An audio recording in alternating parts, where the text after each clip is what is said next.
আসসালামু আলাইকুম। গৃহকালীন দিয়া হাজার আসমত বিশ্ববিদ্যালয় কলেজ কর্তৃক পরিচালিত অনলাইন ভিত্তিক শ্রেণী কার্যক্রম আমার ঘরে আমার কলেজ এপিএস থেকে সবাইকে জানাচ্ছি আন্তরিক শুভেচ্ছা ও অভিনন্দন। সুপ্রিয় শিক্ষার্থীবৃন্দ, কেমন আছো তোমরা?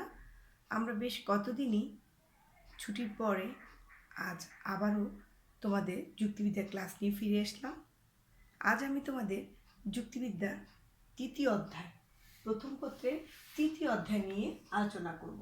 যদিও গত ক্লাসে আমরা ব্যক্তার্থ এবং জ্ঞাতার্থ, তৃতীয় অধ্যায়ের ব্যক্তার্থ এবং জ্ঞাতার্থ এই বিষয়টা নিয়ে আমরা আলোচনা করেছি।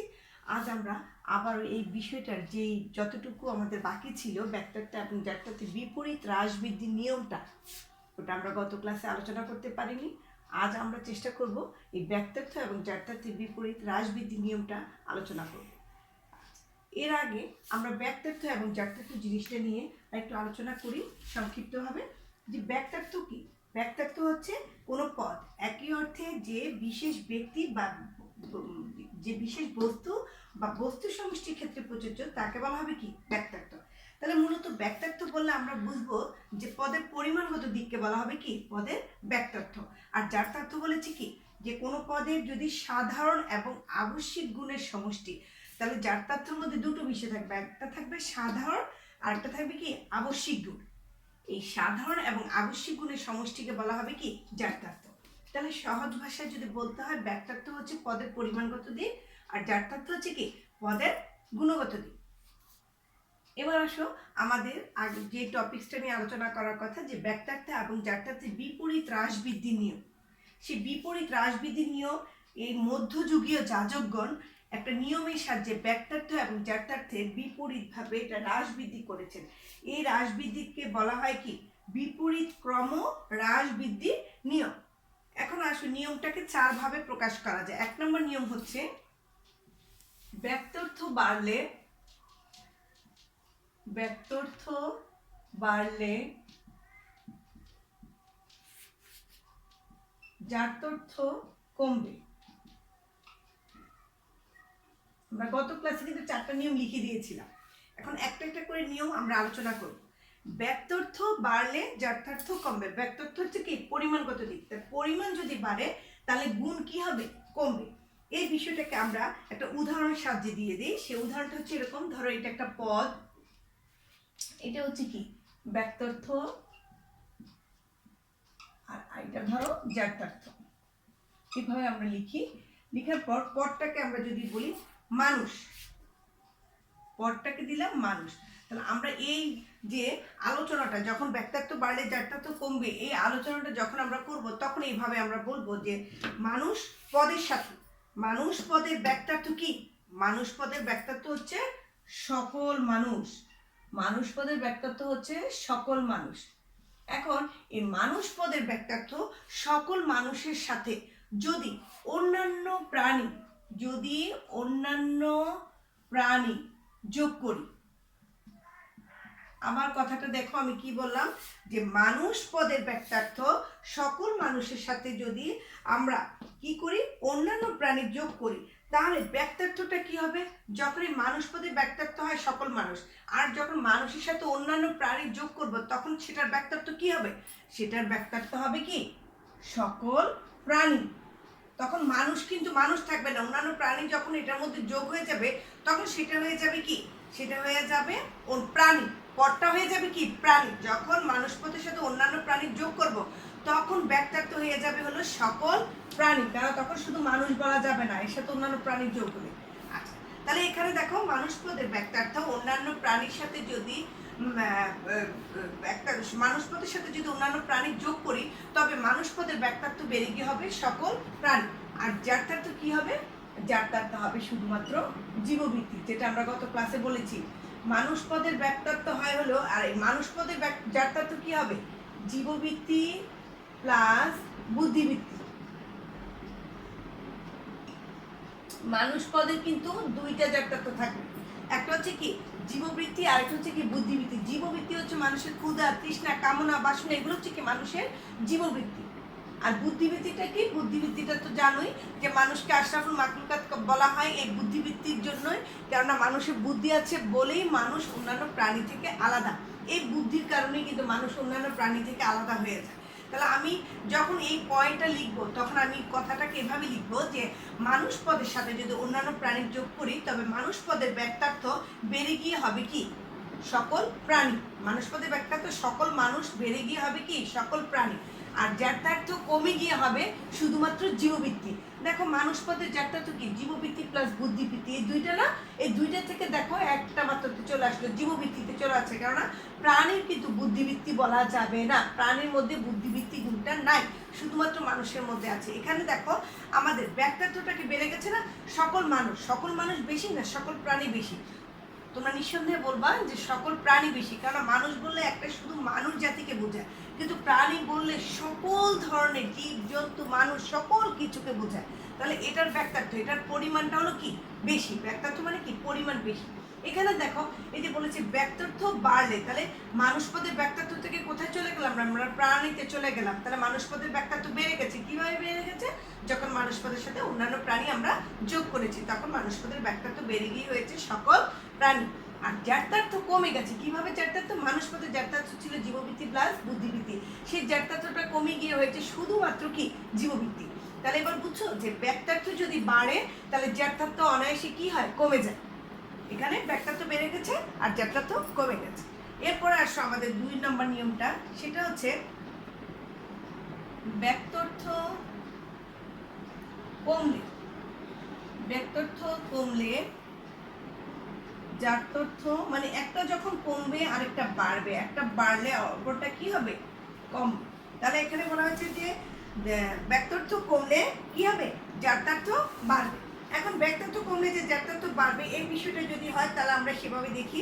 সেই ক্ষেত্রে আমরা ধরো এভাবে লিখি যে আমরা একটা পদ লিখি, পদ, তারপরে ধরো আমরা লিখলাম ব্যাক্তার্থ, তারপরে আমরা লিখলাম কি? জ্ঞাতার্থ। এখন মানুষ পদের ব্যাক্তার্থ কি? আমরা মানুষ পদের ব্যাক্তার্থ জানি, এই যে মানুষ পদ, আবার মানুষ, আমাদের মানদণ্ড থাকবে মানুষ, মানুষকে একবার বাড়াবো একবার কমাবো।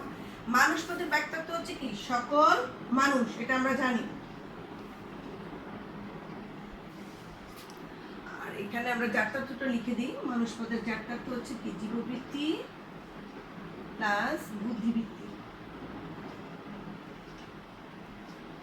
তাহলে এখন যদি বলি ব্যাক্তার্থ কমলে জ্ঞাতার্থ বাড়বে, এটাকে আমরা কিভাবে ব্যক্ত করব বা কিভাবে আমরা লিখব?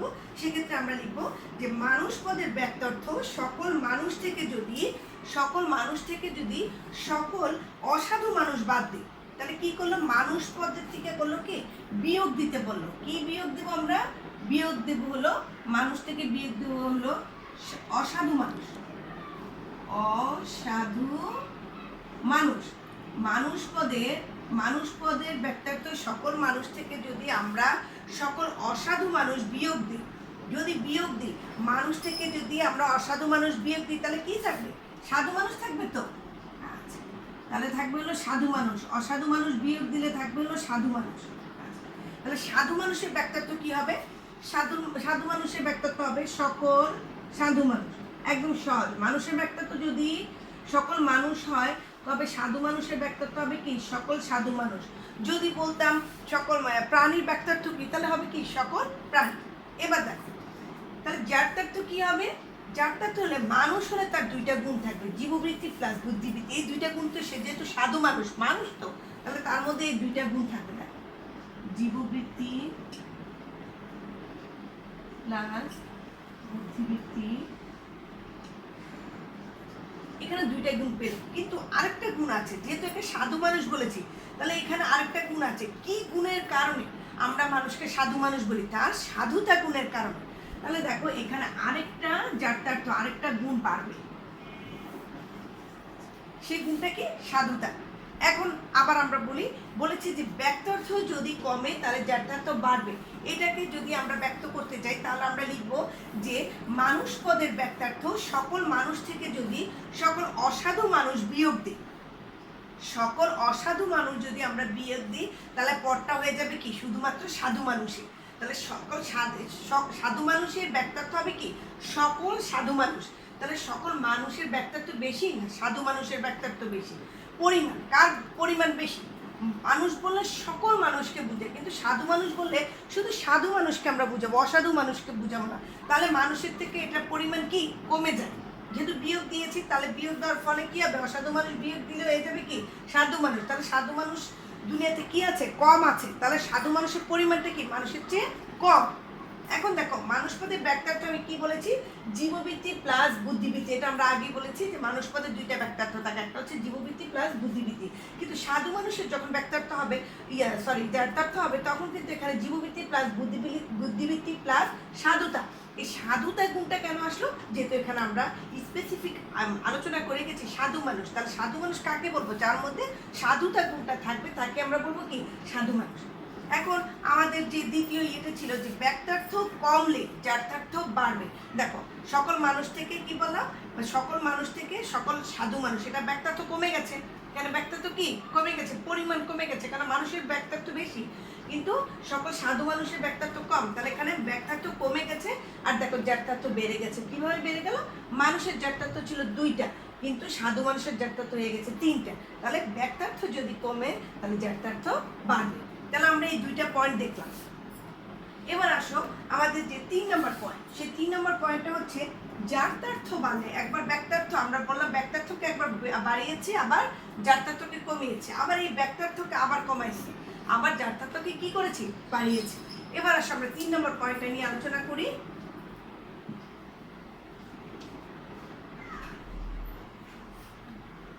আচ্ছা, আমাদের 3 নম্বর নিয়মটা ছিল জ্ঞাতার্থ বাড়লে ব্যক্তার্থ কমবে। এবার আমরা জ্ঞাতার্থকে বাড়াবো। জ্ঞাতার্থ বাড়লে ব্যক্তার্থ কমবে। সেক্ষেত্রে আমরা করি কি 2-3টা ওই আবার সে আগের মতো আমরা লিখি পদ। আগে আমরা ব্যক্তার্থ কথা ছিল বিদায় এখানে ব্যক্তার্থ লিখেছি। এখন যেহেতু জ্ঞাতার্থকে বাড়াবো কমাবো, সেহেতু আগে জ্ঞাতার্থ আমরা লিখবো আর ব্যক্তার্থ পরে লিখবো। এখন জ্ঞাতার্থ বাড়লে ব্যক্তার্থ কমবে, এই পয়েন্টটা আলোচনা করতে গেলে আমরা বলবো মানুষ পদের, যেহেতু আমাদের সর্বক্ষেত্রে আলোচনার বিষয় হচ্ছে কি মানুষকে দিয়ে আমরা উদাহরণ দিচ্ছি। মানুষ পদের জ্ঞাতার্থ হচ্ছে কি জীববৃত্তি প্লাস বুদ্ধিবৃত্তি। এখন আসো যে মানুষ পদের জ্ঞাতার্থ জীববৃত্তি এবং বুদ্ধিবৃত্তির সাথে, এই জীববৃত্তি এবং বুদ্ধিবৃত্তির সাথে যদি আমরা একটা গুণ যোগ করি নতুন করে, সাধুতা গুণটা বা সাধুতা গুণটা না দিয়ে আমি অন্ধত্ব দিই, অন্ধত্ব গুণটাকে যোগ করেছি।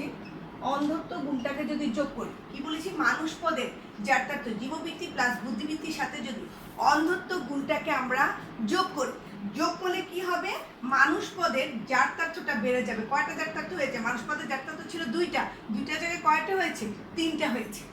3টা হয়েছে না? আমরা জানি মানুষ পদের জ্ঞাতার্থ জীববৃত্তি আর বুদ্ধিবৃত্তি আর ব্যক্তার্থকে আমরা বলি কি সকল মানুষ।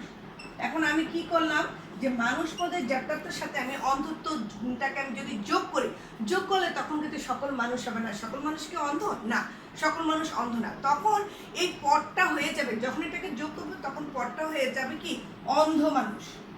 পদটা হয়ে যাবে অন্ধ মানুষ এবং জ্ঞাতার্থটা হয়ে যাবে কি জীববৃত্তি প্লাস বুদ্ধিবৃত্তি প্লাস কি অন্ধত্ব। এই যে অন্ধত্ব গুণের কারণে এদের জ্ঞাতার্থটা হয়ে যাবে 3টা।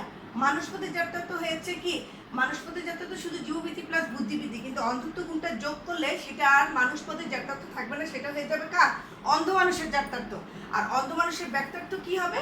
ব্যক্তার্থ হবে সকল অন্ধ মানুষ।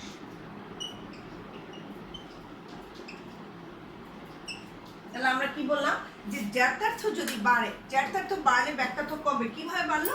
জ্ঞাতার্থর ক্ষেত্রে আমরা বলবো যে মানুষ পদের জ্ঞাতার্থ জীববৃত্তি প্লাস বুদ্ধিবৃত্তির সাথে যদি অন্ধত্ব গুণটি আমরা যোগ করি, তাহলে মানুষ পদের জ্ঞাতার্থ বেড়ে গিয়ে হবে জীববৃত্তি প্লাস বুদ্ধিবৃত্তি প্লাস অন্ধত্ব। আর ব্যক্তার্থটা কি হবে? কমে গিয়ে হবে সকল অন্ধ মানুষ। কেননা যখন অন্ধত্ব গুণটা, বা এখানে যদি আমি অন্ধত্ব গুণ না দিয়ে যদি আমি কি করলাম, যদি সাধুতা গুণ দিই, তুমি যেভাবে ইচ্ছা এখানে অন্ধত্ব না দিয়ে যদি তুমি মনে করো যে না আমি সাধুতা গুণটা দেবো, সে একই কথা। তখন এখানে আর সকল অন্ধ মানুষ থাকবে না, তখন সেটা হয়ে যাবে সকল সাধু মানুষ, সেটা হয়ে যাবে সকল সাধু মানুষ। আর এখানে পরটাও হয়ে যাবে কি সাধু মানুষ। তাহলে যেটা যেভাবে তোমার ইচ্ছা তুমি সেভাবে উদাহরণটা দিতে পারো, সেক্ষেত্রে কোনো সমস্যা নেই। তাহলে আমরা আবারও বলি, তুমি যখন যথার্থ বলে ব্যক্তিত্ব কবে এটা যখন বিশ্লেষণ করতে যাবে, তখন আমি যেভাবে বললাম যে মানুষ পদে যথার্থ জীববৃত্তি প্লাস বুদ্ধিবৃত্তির সাথে যদি অন্ধতা বা সাধুতা গুণটা যোগ করি, তাহলে যথার্থ বেড়ে গিয়ে হবে জীববৃত্তি প্লাস বুদ্ধিবৃত্তি প্লাস অন্ধত্ব বা সাধুতা, যেটাই বলি। আর ব্যক্তিত্ব কমে গিয়ে হবে সকল অন্ধ মানুষ বা সকল সাধু মানুষ। এক্ষেত্রে দেখো জ্যাঠার্থটা বেড়েছে কিন্তু ব্যক্তিত্বটা কি হয়েছে, কমে গেছে, কারণ সকল মানুষ বেশি আর সকল অন্ধ মানুষ কি কম। তাহলে এই জন্য পরিমাণটা করে কমে গেছে, কিন্তু এখানে গুণটা কি বেড়ে গেছে। এই জন্য বলছে জ্যাঠার্থ বাড়লে ব্যক্তিত্ব কমবে। এবার আসো, যদি আমি বলি যে 4 নম্বর যেই নিয়মটা আছে, আমরা সে 4 নম্বর নিয়মটা নিয়ে আলোচনা করি। আমাদের 4 নম্বর নিয়মটা ছিল জ্যাঠার্থ কমলে, জ্যাঠার্থ কমলে ব্যক্তার্থ কি হবে, বাড়বে। একটা কমলে আর একটা বাড়বে। এই ক্ষেত্রে আমরা কি করি, এই ক্ষেত্রেও আমরা করব কি সেভাবে আমরা লিখি পদ জ্যাঠার্থ, যেহেতু আমরা জ্যাঠার্থকে আগে নিয়েছি সেহেতু আমরা জ্যাঠার্থ লিখবো, পরে ব্যক্তার্থ, এই জন্য পরে ব্যক্তার্থ লিখবো। উদাহরণের ক্ষেত্রে আমরা এই ক্ষেত্রে আমরা বলবো যে জ্যাঠার্থ কমলে ব্যক্তার্থ বাড়বে। এই উদাহরণ যদি আমাদের দিতে হয় তাহলে আমরা বলবো মানুষ পদের জ্যাঠার্থ হচ্ছে কি, মানুষ পদের জ্যাঠার্থ হচ্ছে জীববৃত্তি প্লাস বুদ্ধিবৃত্তি। তাহলে মানুষ পদের জ্যাঠার্থ যদি এটা হয় তাহলে ব্যক্তার্থ হবে কি সকল মানুষ, এটা আমরা জানি। এখন এই যে এখন জ্যাঠার্থকে কমাতে হবে, কমাইতে হলে কি করতে হবে, বিয়োগ করতে হবে, এটা মনে রাখবা। এর আগেও আমরা কি করেছি, ব্যক্তার্থকে যে কমিয়েছি সেক্ষেত্রে কিন্তু আমরা সকল মানুষের থেকে সকল অসাধু মানুষ বিয়োগ দিয়েছি। সবসময় এটা মনে রাখবা যে ব্যক্তিত্ব এবং জ্যাঠার্থের বিপরীত হ্রাসবৃদ্ধির নিয়মের ক্ষেত্রে যখন কমাইতে যাব, কমাইলে কি করতে হবে, তাকে মাইনাস করতে হবে, বিয়োগ করতে হবে। ঠিক এক্ষেত্রে আমরা লিখবো যে মানুষ পদের জ্যাঠার্থ জীববৃত্তি প্লাস বুদ্ধিবৃত্তি। এই জীববৃত্তি এবং বুদ্ধিবৃত্তি থেকে যদি বুদ্ধিবৃত্তি গুণটাকে আমরা মাইনাস করি, জীববৃত্তি এবং বুদ্ধিবৃত্তি থেকে যদি আমরা বিয়োগ দিই কি, বুদ্ধিবৃত্তি গুণটা বিয়োগ দিই, বুদ্ধিবৃত্তি গুণটা যদি বিয়োগ দেই তাহলে আমার কি থাকবে, সমান সমান থাকবে শুধুমাত্র জীববৃত্তি। তাহলে আমরা জানি কার জ্যাঠার্থ শুধু জীববৃত্তি, আমরা জানি প্রাণীর জ্যাঠার্থ শুধুমাত্র হচ্ছে কি জীববৃত্তি, এটি বলেছি। আর আমরা বলেছি যে কি, যে মানুষ পদের জ্যাঠার্থ জীববৃত্তি প্লাস বুদ্ধিবৃত্তি থেকে যদি বুদ্ধিবৃত্তি গুণটাকে আমরা বিয়োগ দিই, বিয়োগ যদি দিই তাহলে কি থাকবে, আমাদের শুধুমাত্র জীববৃত্তি গুণটা থাকবে। এখন এই জীববৃত্তি গুণটা থাকলে তাহলে সেটা হয়ে যাবে কি, পদটা হয়ে যাবে প্রাণী, কারণ জীববৃত্তি গুণটা কার মধ্যে আছে, শুধুমাত্র প্রাণীর মধ্যে আছে। তাহলে ব্যক্তার্থ কি হবে, ব্যক্তার্থ হবে বেড়ে গিয়ে হবে সকল প্রাণী। এখন আসো, আমরা যে বলেছি যে জ্যাঠার্থ যদি কমে তাহলে ব্যক্তার্থ বাড়বে। এখানে জ্যাঠার্থ কমছে কিভাবে, আমরা এইভাবে বলবো যে মানুষ পদের জ্যাঠার্থ জীববৃত্তি এবং বুদ্ধিবৃত্তি থেকে যদি বুদ্ধিবৃত্তি গুণটিকে বিয়োগ করে দেওয়া হয় বা বাদ দিয়ে দেওয়া হয়, তাহলে জ্যাঠার্থ কমে গিয়ে হবে শুধুমাত্র কি জীববৃত্তি। আর জীববৃত্তি আর ব্যক্তার্থ কিভাবে বাড়বে, ব্যক্তার্থ বেড়ে গিয়ে হবে, আমরা জানি ব্যক্তার্থ কার থাকে, শুধুমাত্র প্রাণীর ব্যক্তার্থ থাকে। তাহলে সেখানে ব্যক্তার্থ বেড়ে গিয়ে হবে কি সকল প্রাণী। এখানে জ্যাঠার্থটা কমে গেছে কারণ দুইটা থেকে একটাতে নিয়ে এসেছি, আর এখানে মানুষের ব্যক্তার্থ বেশি না, সকল প্রাণীর ব্যক্তার্থ বেশি। তোমরা নিঃসন্দেহে জানো যে মানুষের পরিমাণ কম কিন্তু প্রাণীর পরিমাণ বেশি। তাহলে সেই ক্ষেত্রে দেখো জ্যাঠার্থটা কমে গেছে, ব্যক্তার্থটা কি বেড়ে গেছে। এই যে আমাদের আমরা 4টা ব্যক্তার্থ এবং জ্যাঠার্থের যে বিপরীত হ্রাসবৃদ্ধি নিয়ম, এই হ্রাসবৃদ্ধি নিয়মটাকে আমরা পরীক্ষায় আসে আমাদের, আমরা এটা ভালো করে পড়ে নেব সবাই। এরপরে আমরা ব্যক্তার্থ এবং জ্যাঠার্থকে যে এই এটা মুছে আমরা দেখব যে একটা চিত্রের সাহায্যে আমরা বিষয়টাকে ক্লিয়ার করব। আমরা একটা চিত্রের সাহায্যে বিষয়টাকে আমরা তোমাদের কাছে তুলে ধরছি। সেটা হচ্ছে, প্রথমে আমি এখানে ব্যক্তার্থ লিখি, ব্যক্তার্থ, এখানে লিখি পদ, এখানে লিখি কি জ্যাঠার্থ। এখন দেখো এই যে চিত্রটার মধ্যে সবচেয়ে বড় স্থান যেটা জুড়ে আছে সেটাকে আমরা ধরলাম প্রাণী, ঠিক আছে, কারণ প্রাণীর সংখ্যা বেশি। এরপরে কার জায়গা হবে, মানুষ, তাই তো। এরপরে ধরো সাধু মানুষ, এরপরে ধরো সাধু মানুষ। এতক্ষণ যে আমরা সাধু মানুষের উদাহরণ দিয়েছি, সেই ক্ষেত্রে সাধু মানুষ। আর কেউ যদি মনে করো অন্ধ মানুষ লিখবে, সেটা লিখতে পারে, সেটা তার ইচ্ছা। আচ্ছা, তাহলে এখানে দেখো প্রাণীর যে ব্যাক্তার্থ, প্রাণীর ব্যাক্তার্থ কি হবে? প্রাণীর ব্যাক্তার্থ হবে সকল প্রাণী। প্রাণী ব্যাক্তার্থ মানে কি? পরিমাণ। আচ্ছা, প্রাণীর জ্ঞাতার্থ কি হবে? প্রাণীর জ্ঞাতার্থ হবে শুধুমাত্র জীববৃত্তি। এরপরে আসো মানুষ। মানুষের পদের, মানুষ পদের ব্যাক্তার্থ কি হবে? মানুষ পদের ব্যাক্তার্থ হবে সকল মানুষ। মানুষ পদের জ্ঞাতার্থ কি হবে? মানুষ পদের জ্ঞাতার্থ হবে জীববৃত্তি প্লাস বুদ্ধিবৃত্তি। সাধু মানুষ, সাধু মানুষের ব্যাক্তার্থ কি হবে? সকল সাধু মানুষ। সাধু মানুষের জ্ঞাতার্থ কি হবে? সাধু মানুষের জ্ঞাতার্থ হবে সে মানুষ, তো মানুষ থাকলে তার দুইটা গুণ তো আগে থাকবেই, জীববৃত্তি প্লাস বুদ্ধিবৃত্তি, দুইটা গুণ মানুষ মাত্রই থাকবে।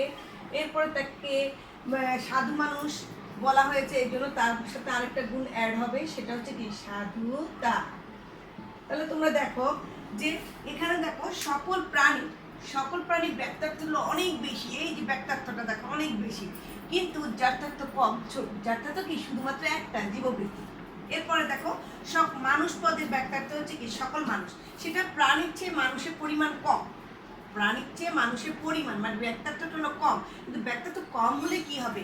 কিন্তু জ্ঞাতার্থ গুণের পরিমাণ আবার প্রাণীর চেয়ে মানুষের বেশি, জীববৃত্তি প্লাস বুদ্ধিবৃত্তি। এখানে ব্যাক্তার্থ কমে গেছে, এখানে জ্ঞাতার্থ কি হয়েছে? বেড়ে গেছে। এরপরে আসো এখানে ব্যাক্তার্থ সকল সাধু মানুষ। সকল সাধু মানুষের ব্যাক্তার্থ সকল মানুষের চেয়ে কি? কম। এখানে তাহলে ব্যাক্তার্থ কমে গেল, আরো কমে গেল, মানুষের চেয়ে সাধু মানুষ আরো কম। আর জ্ঞাতার্থ দেখো জীববৃত্তি প্লাস বুদ্ধিবৃত্তি, এই দুইটার সাথে আরেকটা নতুন একটা গুণ যোগ হয়ে এটা হয়েছে সাধুতা। তাহলে এই জ্ঞাতার্থ কি হলো? মানুষ পদের জ্ঞাতার্থ থেকে সকল সাধু মানুষের জ্ঞাতার্থ হলো এগুলো কি? বেশি। তাহলে দেখো ব্যাক্তার্থ বাড়লে জ্ঞাতার্থ যে কমবে, এরকম একটা চিত্রের সাহায্যে তোমরা বিষয়টাকে ক্লিয়ার করবা। তাহলে ব্যাক্তার্থ এবং জ্ঞাতার্থের যদি বিপরীত হ্রাস বৃদ্ধির নিয়ম এটা যদি আসে, তাহলে তোমরা ওই যে আমি যেভাবে বললাম ক্লাসটাকে সেইভাবে তোমরা খাতার মধ্যে লিখে রাখবে, যেভাবে আমি কথাগুলো বলেছি সেভাবে লিখে তোমরা সেটা মুখস্থ করে ফেলবে। আর যদি কারো কোনো বুঝতে অসুবিধা হয় তাহলে অবশ্যই আমার সাথে যোগাযোগ করবে। এরপর আসো আমরা ব্যাক্তার্থ এবং জ্ঞাতার্থের কিছু ক্রমহ্রাস, এই যে বৃদ্ধির যে নিয়ম, এই নিয়মটার কতগুলো ত্রুটি আছে। ত্রুটি মানে কি? ত্রুটি মানে হচ্ছে এটা হলো কতগুলো সমালোচনা বলো সেগুলো আছে, বা সীমাবদ্ধতা বলো সেটা আছে।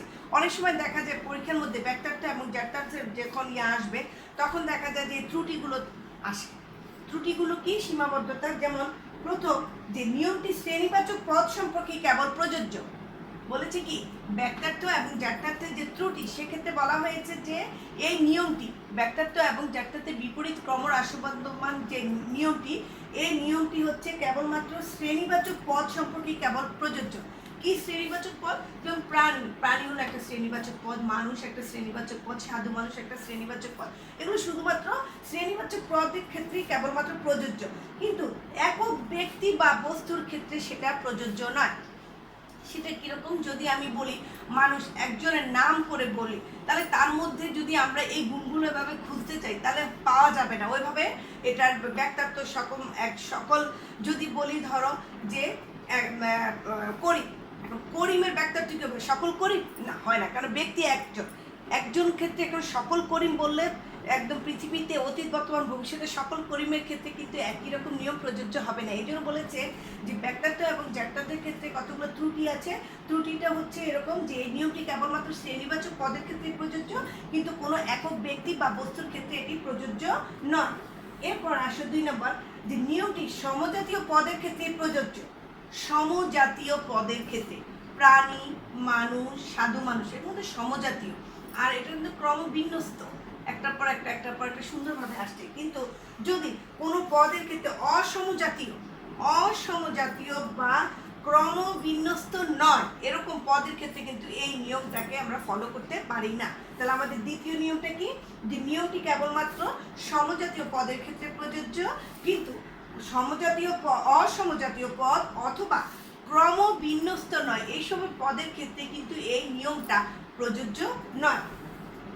এরপরে আসো যে এই নিয়মটা যদি আমরা প্রয়োগ করি তাহলে এই পদটা, যেমন প্রাণী, আমরা বলেছি যে প্রাণীর সাথে যদি মানুষের সাথে যদি সকল প্রাণী যোগ করি, সকল প্রাণী যোগ করলে কিন্তু তখন এটা মানুষ থাকে না, তখন সে কি হয়ে যায়, প্রাণীতে চলে যায়। এই জন্য তৃতীয় নম্বর যে পয়েন্টটা আমাদের সেটা বলা হয়েছে যে এই নিয়মটি প্রয়োগ করলে কোনো পদ আর পূর্বের পদে থাকে না।